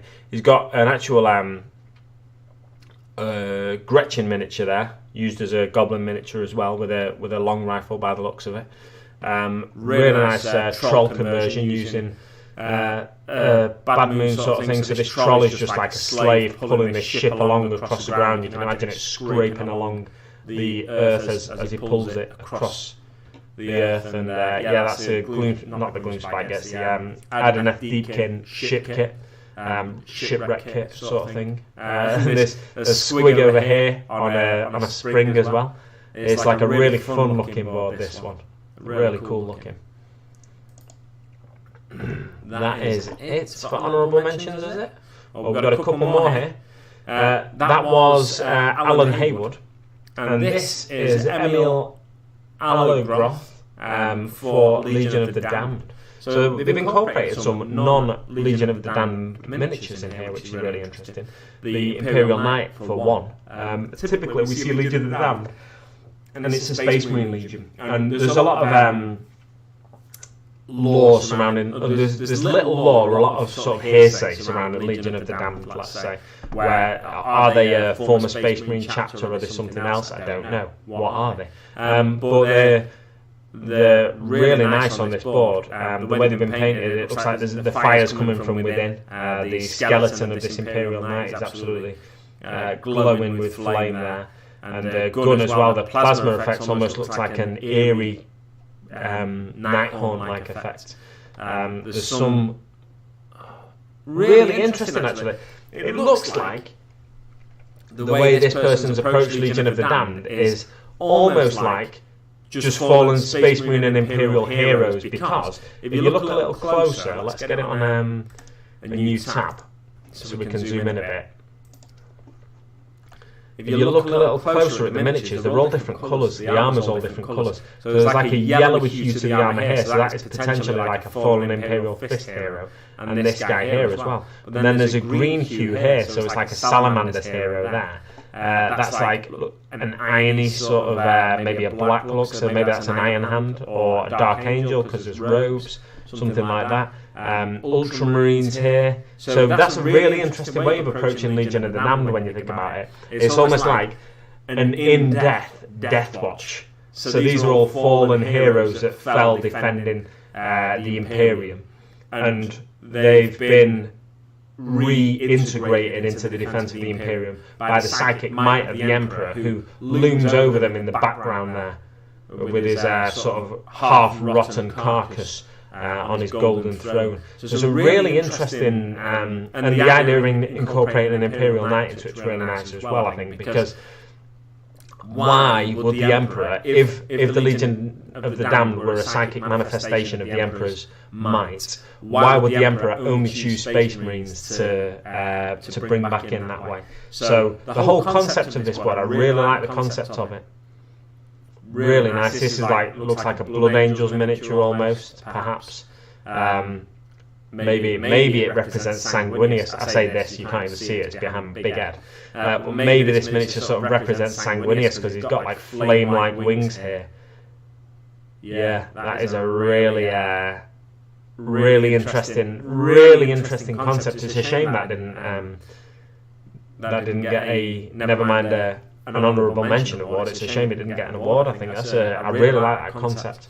We've not even looked at the 40k entries yet, so let's go back. See a couple more honourable mentions. We have this one, the Nighthorn board. This is based on the idea of, I think, anyway, this is Jacopo Colsera, and this is based on the idea of Nagash trying to siphon off all the energy in the realm of death. And he did that by creating this big pyramid, upside down pyramid, an inverted pyramid, where every grain of, I can't remember the lore of it, but every grain of sand in the realm of death has a little bit of energy, magical energy, and Nagash wants to siphon it all off for himself, and he's sort of commanding the legions around to deliver the energy to him and stuff like that. And so it's a really nice in-universe concept. And it looks like, I like the papers on the bottom there, the way the papers form the bottom of the board, the base of the board there. Really nice effect there. And again, this one, I think, for me, just the concept, they've taken an idea in the lore of the universe and they've made it into a board. So really nice looking effect there, in my opinion. Let's come back out. Scroll down. While all of the winners above are single entrants, we couldn't help but give an honourable mention to this fantastic collaboration between over 40 people. This year has been a tough one for our hobbyists, and it's nothing short of inspiring to see what can be achieved even when we're kept apart. Wow. That's a cool looking board, that, isn't it? There's not much else you can say about that apart from the fact that it's a cool looking board. It's a cobbled together board that represents the hobby, basically. There's some old school Necromunda miniatures in here, I think. This one up here.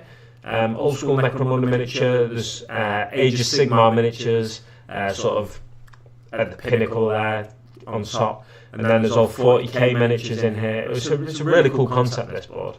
And the fact that it's from 40 different hobbyists who maybe haven't been able to see each other, so they've perhaps sent them to one guy or one person that's putting the board together. There's Necromunda scenery incorporated into it. There's 40k scenery incorporated into it. The upturned armoured containers there. There's a tank on its side here by the looks of it. There's a 30k model there, which can be used in 40k, but it's a 30k model, let's face it. So there's models from all the various game systems by the looks of it, and scenery from all the various game systems. What a lovely idea for a board that is. The Warhammer Community Award, Dave Gent and the Warmongers, Necromunda Pit on Parade. Very nice. Let's come out of that one. If we can. Oh, that's I thought I'd clicked on that, I haven't. Right, so let's go up now to the 40k entries. We've seen some fantastic concepts there from all the other game systems. Oh, the only thing now is I'm going to scroll past the first place 40k entry winner, aren't I? I'll have to just go as quick as I can and hope that. Tell you what, no, I can't come out of it, can I? Right, let's just go. Don't look at the screen. Don't look at the screen. No, you're not looking at anything there. We're going past. We're going past. We're going past. Going past. Past. You've not seen anything. Here we go. Right, so this is for Clint, if you're still in here, Clint, this is the Eddie Eccles board I was talking about earlier. Open a new tab, I'll just show it you briefly. This is kind of reminiscent of some of the boards I've seen you do, but you use a lot of your own scratch-built terrain rather than the GW. You incorporate it in there a little bit, but yeah, a lovely looking mishmash orky board there, and I love this sort of death dread in the middle. Looks like it's got a troll at the core of it. Some Gorkanaut, Morkanaut legs there used as arms, and I can just imagine it walking along. It might be a squig actually at the core of it. I think it is a squig, but given massive mechanical legs, and then it's got a goblin riding it or something. Anyway, I've already looked at that one, so I don't want to stay on it for too long. Best of Warhammer 40,000. What could win? We don't know. A word from the judges. This is from Max Flage. Needless to say, there were way too many good Warhammer 40k entries to make the judging easy. In the end, we selected a top 3 that all display a great balance of craftsmanship, narrative and sheer painting skills. From the super cool weathered and battle damaged Space Wolf vehicles to the clean and extremely well painted Ultramarines, and of course, the absolutely wild Speed Freaks board. The winning entries speak for themselves. So let's scroll down. Third place here goes to Space Wolves by Darius Oberek. Oh wow. Really interesting approach to Imperial terrain there. That's nice. You know what, it just occurred to me that we didn't see in the best of the rest category, we didn't see that board that was mentioned incorporating the playing game and the Titan game. Titanicus and whatever the playing game's called, I can't remember that. Aeronautica Imperialis. Yeah, but here we go, this interesting take on Imperial scenery here. Because it's tall, it's brutal looking, and it works really well for this board, I think. And it's painted in a sympathetic colour scheme to the Space Wolves armour as well. So we have this piece, this sort of command tower here, communications bunker or something. It looks like they've taken, to make this, they've taken parts of a weapon from an Imperial Knight. Really nice. And then scrolling down, we get a Space Wolf flyer disgorging a pack of ravenous wolves, no doubt. And then we've got a Redemption Dreadnought here, cordoned off section within a fence of like an Imperial supply drop, perhaps an armoured container there. A Vindicator inside, is it like representing the Fang this? I don't know, I don't think so. But they're emerging from this Imperial terrain, these Space Wolves here. We've got this bit of scenery here, this tall bit of scenery isn't actually a GW piece, but they've incorporated GW pieces like this, what's this line called? The Aegis Defence Line, isn't it? They've incorporated it to make it look more like an Imperial piece of scenery.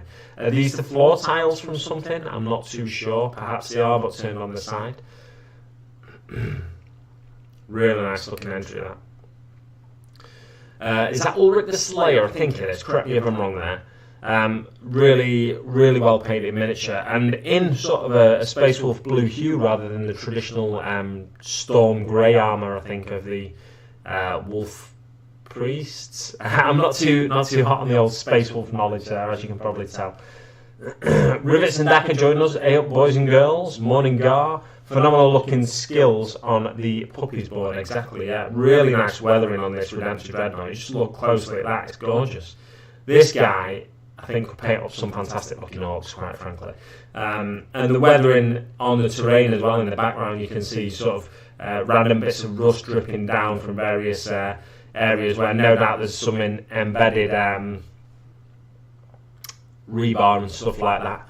So, really nice looking board, this. Take a quick look at it before we move down. Right, there's your quick look. Let's move down. Oh, on to the next one. Second place goes to Ultramarines by Robbie Oxley. Gilliman at the centre of this display. It's reminiscent in many ways, this display, of that piece of artwork where there's thousands of supplicants queuing up to get to the Imperial Palace. There's a big Ultramarine symbol behind Gilliman as well. It puts you on Ultramar or on Calth, doesn't it, or something. It's one of the worlds of Ultramar. Yeah, really nice this. The Imperial scenery stacked on top of each other to make it look like the insides of an Imperial cathedral or something like that, or a palace building. These statues for scale next to Gilliman, they just make it look like brutal imperialist architecture.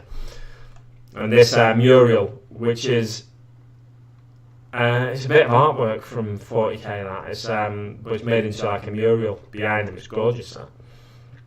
And they're just brilliantly painted Ultramarines here, super clean armour. They're on a world of Ultramar here by the looks of it, so their armour's got to be perfectly polished and stuff. Maybe right before they set out on a crusade. This could be set maybe when after Gilliman has returned and they've re-armoured him. Because when Gilliman returned in the Gathering Storm books, I think it was, He emerged from the stasis chamber he was in barely anything. He was almost naked, I think, other than like a robe covering him, and he's fighting Chaos guys, and then he gets armored after that. So this is probably just before they set off on their crusade to reconquer the galaxy and rid it of as much chaos as possible. Looking a little more closely at this Guilliman miniature, the marble on the base of that is absolutely stunning. Really is. And just the way the armour reflects in various areas. They've changed the base, right? So the Guilliman model is sort of a bit like the Ghazghkull model. He's straddling an uneven base. So his foot is upturned, but it kind of just looks like he's taking a step forward now. So it's a really clever way of basing in there, I'd say. It looks a little bit awkward. That's the only criticism. It looks a little bit awkward. It doesn't quite look like he's taking a step forward. It just looks a bit odd. But it almost gives you the impression that he's taking a step forward there, like he's leading his chapter, what remains of his legion. He's leading them back in the defence of the Imperium once more. The bronze on these statues is gorgeous as well. You know, a lot of the best armies on parade entries, as much goes into the board, if not more, than goes into the armies. But this army, the way he's painted it, it's such dedication to get these perfect little blends in here on all the top edges of the armour and all the edge highlights on the crisp, like the gorgets here. Not really a gorget, is it? Like, but the edge of the armour, the neck piece, really fantastic looking paint job. And then we've got Marneus Calgar just closest to the Primarch, or almost closest to the Primarch there.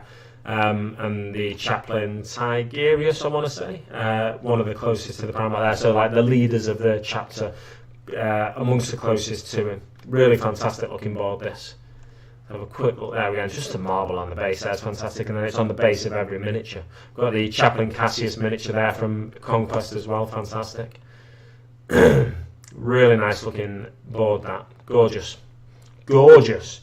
Daka daka daka! Boo, blue beakies, says Essex Boys. The red carpet looks real. Let's have a look. Oh yeah, oh that's gorgeous. I wonder if he's printed that.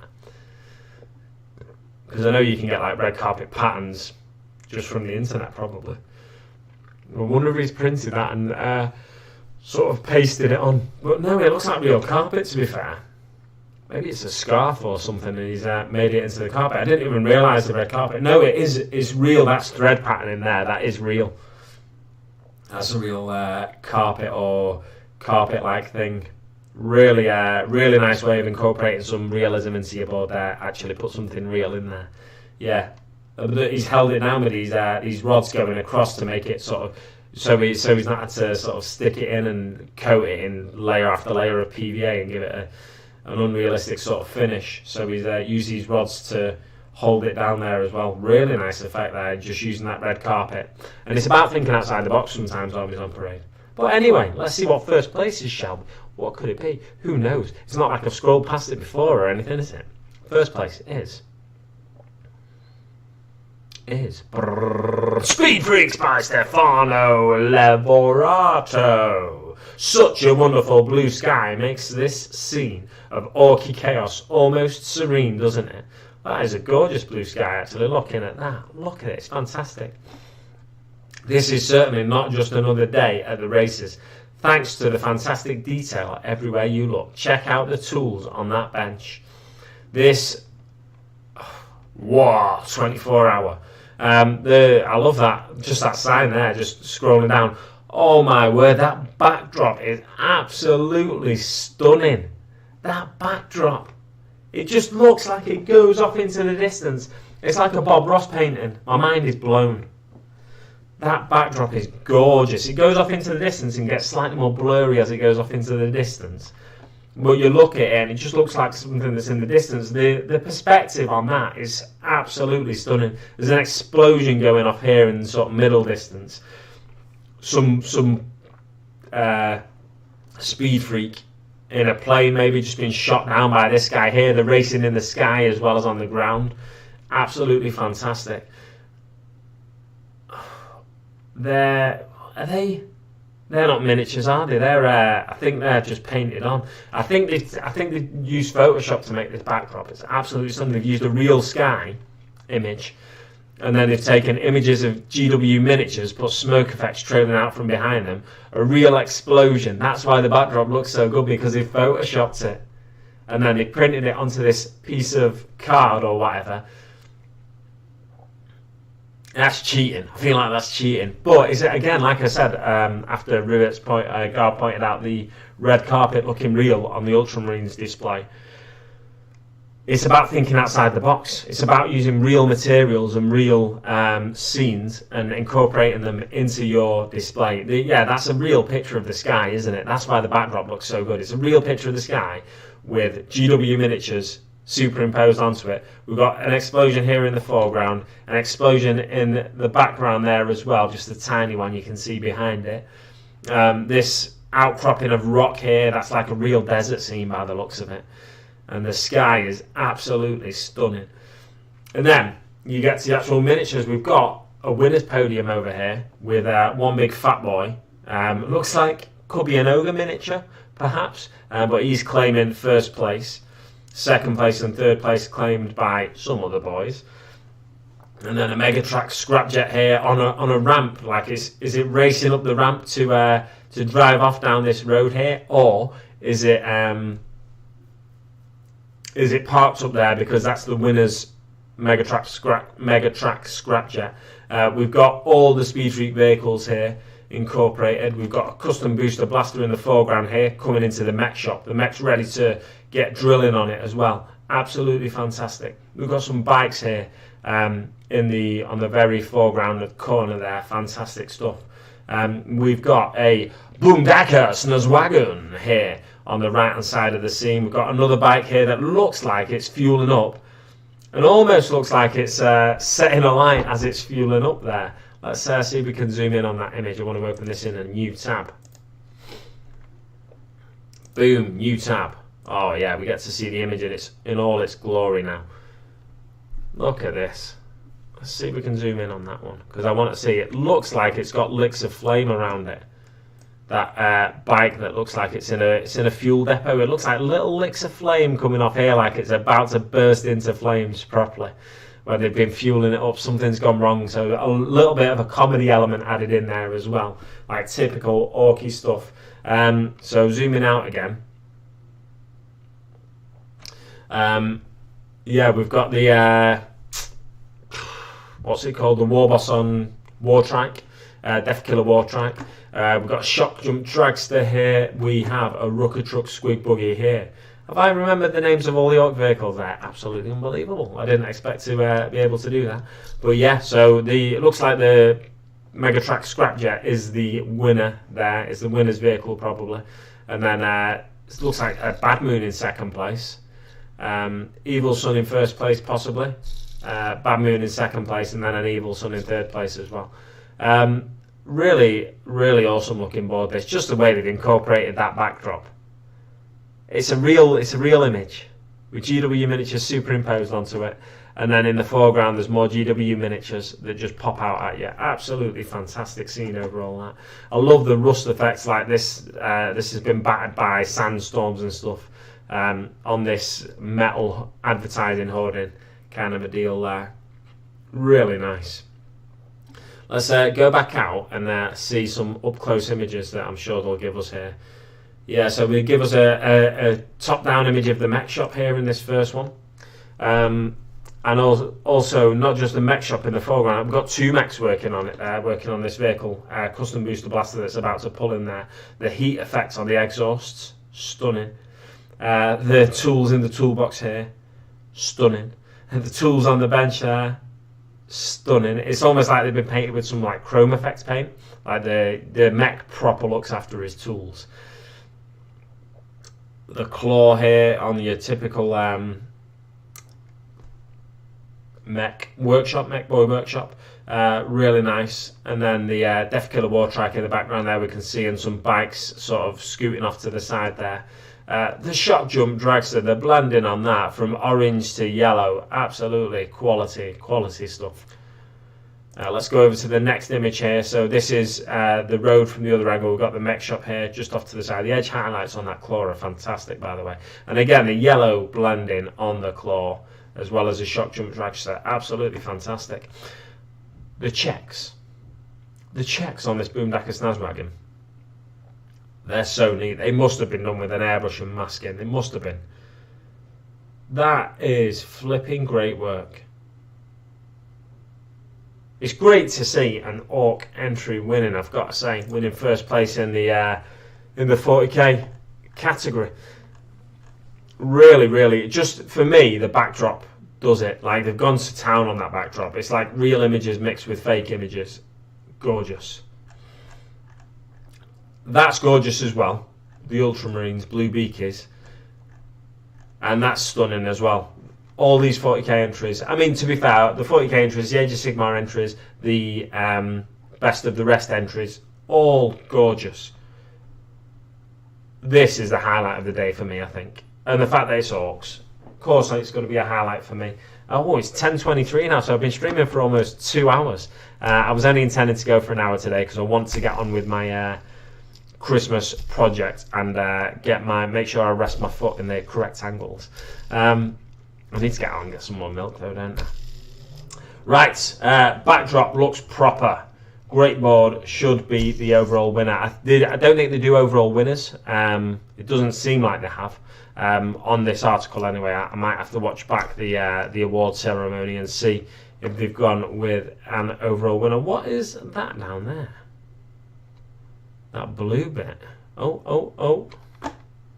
Let's come on. Oh. What's that? Oh my word. Another little comedy edition there. I'm going to open this in a new tab again because I want to show you something that I think is a really... Oh yeah, we're going to look at that miniature as well. A really nice little comedy edition here. So in cartoons, like Wile E. Coyote, Roadrunner cartoons, you'll occasionally see, it's behind my head so you can't see it, but I'll show you in a second. You'll occasionally see, like, I feel like you'll see Wile E. Coyote paint a hole onto a bit of rock. Then Roadrunner comes along and runs through it. And then Wile E. Coyote goes to chase him and just runs into the rock. That's on this board. I've just noticed it just before I've been about to leave here. Look above this Boomdacker Snazwagon. Look at that. He's painted that onto the board. So it's like a tunnel that's not actually a tunnel here. Painted it onto the board for some grot to run down it as if he's, going to look for something down there. Like the mechs probably tell him, "Oh, go and get my spanner. It's in that tunnel down there." So the grot runs down. It just runs into the wall. Absolutely fantastic little effect there. A lovely little bit of comedy, but also. No, that's what's happened with this bike. So this bike isn't fueling up. I've just realised that's what happens with the bike. The bike's gone to drive down this tunnel here. He's crashed into the wall and then he's burst into flames. That's what's happened with the bike. I thought it was just bursting into flames as he's fueling up, but when you look a little closer, a little comedy detail like that, fantastic stuff. I love it. Really, for me, this is the highlight of the competition. The competition, I'd say. The highlight, definitely. Stefano Lavorato, Speed Freaks, winner, Orky dinner. Anyway, let's talk about this boy that I've not spoken about yet. So this is Gorzag Gitstomper, and he is a proper Orky boy. Knob. What a knob. So Gorzag Gitstomper is a model I don't think I've spoken about yet on stream. So I think Marcos asked me earlier if I'd spoken about it. How's the Red Gobbo coming along? Well, he's not coming along. I showed the base off earlier, or part of the base, the foundation of the base. I did this on Friday night, and I'm just waiting for it to dry before I finish the base. So the base is rather large for a Red Gobbo, I hear you say. But something's going to be going up there, and maybe you get the idea. But I'm not going to say much more about that, or any more about that indeed. So Gorzag Gitstomper, let's take a look at him together. I really like this model, it's nice. I really find it interesting as well, the way GW have started painting orc fingernails. I like it. I've not tried it myself, but I do like it. Or did I try it on... I'm wondering if I've painted Makari's toenail like that. I think I might have, So yeah, just a nice couple of orc miniatures. From the commemorative series so far, we've seen a lot of Imperial miniatures. We've seen a Sisters of Battle miniature or two. at least one, but I think possibly two. We've seen a couple of Space Marine miniatures at least.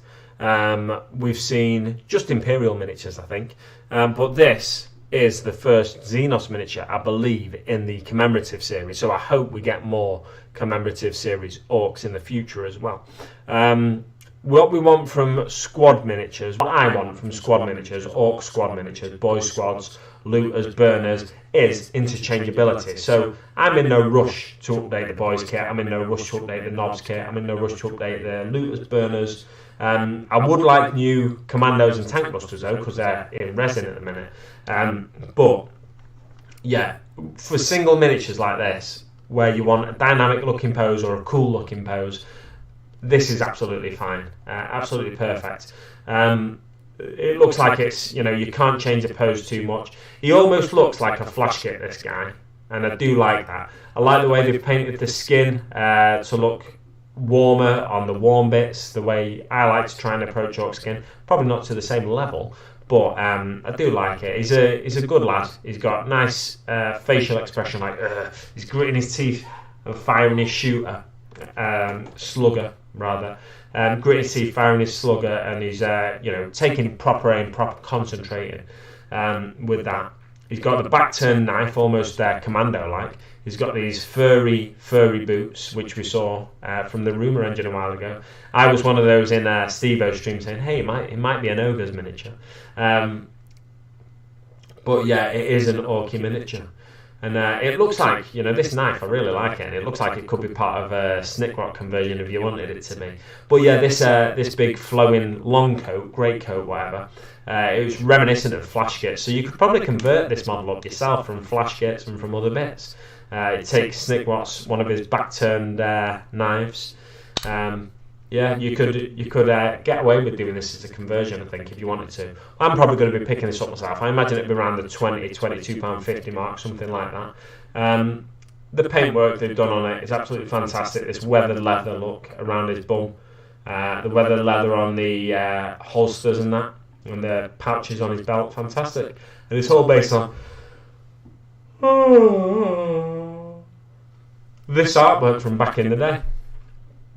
And it's kind of true to the artwork almost. He's got fur around his boots. It's a bit more spiky fur rather than fluffy fur. Like this looks dead soft and fluffy, whereas this looks almost like, well, it looks soft and fluffy to be fair, but in actual, it's easier to draw soft and fluffy than it is to sculpt soft and fluffy. Yeah, so I like his belly. Some people don't like fat belly orcs, but he's sort of crouched like, ugh. And I like that his belly sticks out, but some people don't like that. Like a lot of strong men. If you've ever seen the film with Tom Hardy, Bronson, it's a lot of strong men. Their bodies aren't like super muscly or anything. They're like dad bods kind of thing. So they've got a bit of a belly on them, and they've got like just a big frame and big features, like so muscly features, but not particularly cut. Like this guy here, this orc, is really muscly, really well cut and everything. But he does have a big belly because he probably consumes a lot of squid meat, a lot of humy meat when he can get hold of it and stuff like that. So I don't mind the big bellies because that's like your traditional sort of brawler kind of look. And what are orcs? The brawlers, the fighters. They're not looking to be like the most perfectly symmetrical bodybuilder ever.